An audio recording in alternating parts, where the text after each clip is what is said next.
Hi guys, welcome to episode 3 of Diaries of an Entrepreneur.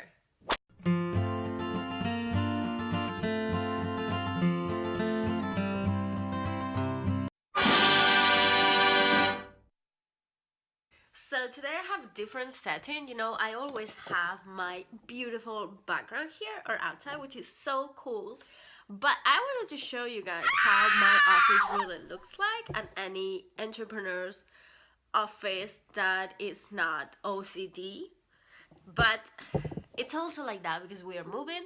But I started this series wanted to be like honest and just show you how things really are. And I'm just gonna put this here so I stop looking at myself and get nervous.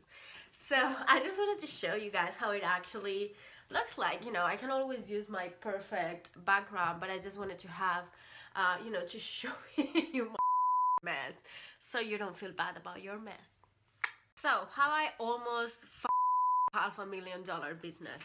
So let me start from the beginning. I was an academic before I started my entrepreneur life, and what we do is we do a lot of research. So when my husband told me that we need to go back to the States, and then I was like, oh, what's gonna happen with my career? So I started thinking about this online business and see how can I make this work. I had zero knowledge about online businesses. I had a business. But it was it was like live. It was not online, and I had no idea how any of these work. So I started reading a lot, and I came upon this book, which I highly recommend.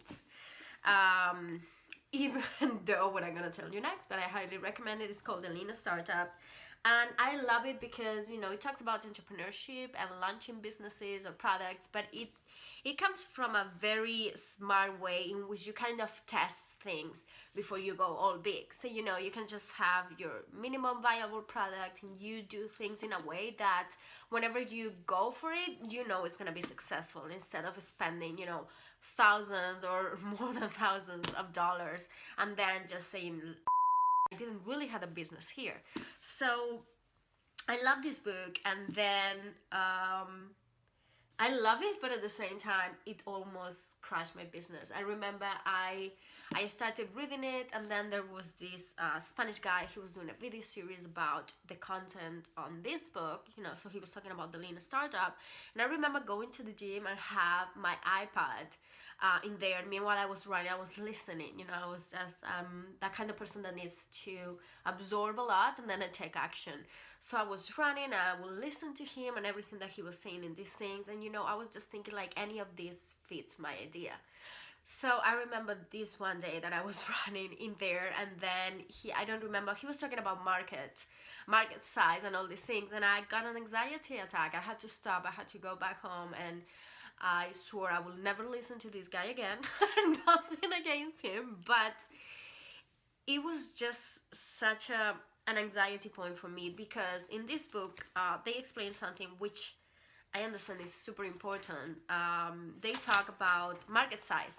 I just printed it so I make sure I say it right. So you have different levels. So the first level is total available market. It's like the total market size, the mass, customer mass with a problem. Then you have a smaller portion, which is the serviceable available market.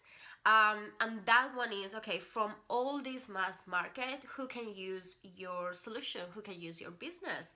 And then a smaller one is serviceable obtainable market, your target market cap or customers based on the next 2 or 3 years.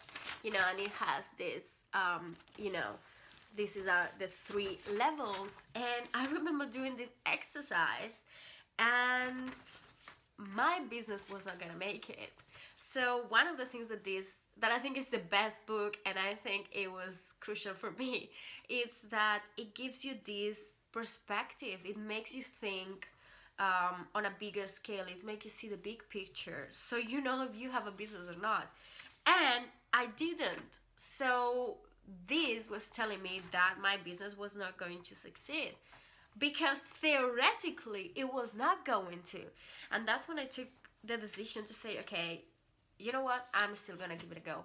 I know I have all the odds against. I know I have no idea about online business. I know I have no idea about marketing. I have no idea about building a list, about anything. But you know, if I still feel this strong about it, I'm still gonna give it a go. Maybe I fail, but you know, I still I'm gonna try.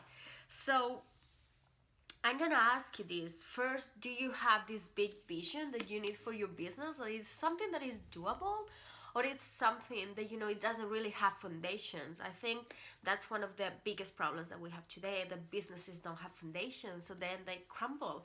Doesn't matter how much money you spend on them or how much money you spend on Facebook ads. If they don't have strong foundations, they're gonna just crumble into pieces.